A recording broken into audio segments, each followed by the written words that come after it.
So Muslim women cannot pray on their period. Why is that? Obviously, because women are considered dirty when they're on their period. That makes We're sense. considered impure. I mean, you can't even share the same bed as me. We can't even be in the same room. I have to be in a completely separate room. We can't even share the same dishes. Just kidding, guys.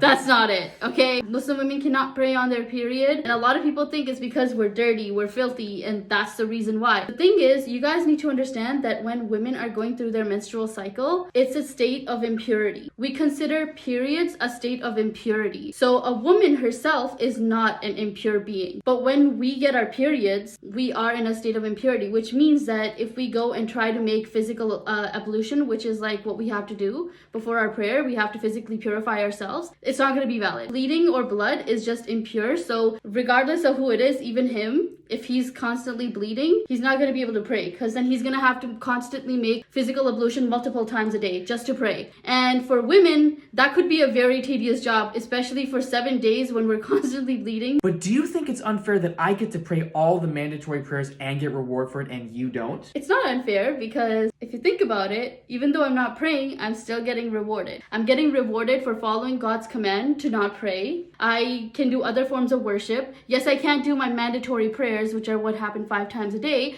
but I have so many other options to worship God that, you know, those, like not praying, those is just, it just becomes a mercy and a blessing upon us, because it's so tedious to be able to do that while I'm on my period, as well as like do all the other tasks. It's just too hard. So it becomes a blessing. Plus, I'm getting my sins wiped away every second that I'm in pain. I don't think you go through that. No, I don't. No, exactly. Okay, but sometimes I see girls say things like, oh, but I still want to pray and I'm on my period. It's my mandatory prayer. What would happen in the case that the girl would go ahead and pray even though she's on her period? So considering it's a command that we shouldn't be praying during that time, I think it's better that we just follow that command and get the reward that way versus praying it and not having that prayer accepted, because it's just not valid. It's not gonna be valid. Like, even if you pray without your physical purification, without your period, your prayer is not valid. So if you're doing it during your period, it's not gonna be valid either. So you might as well just take the break, get the reward that way, you know? I mean, if you want to pray, you can do it. It's just not gonna be valid. Okay, so you don't have to pray during that time, but do you have to make up those prayers that you miss? Okay, the most beautiful thing about Islam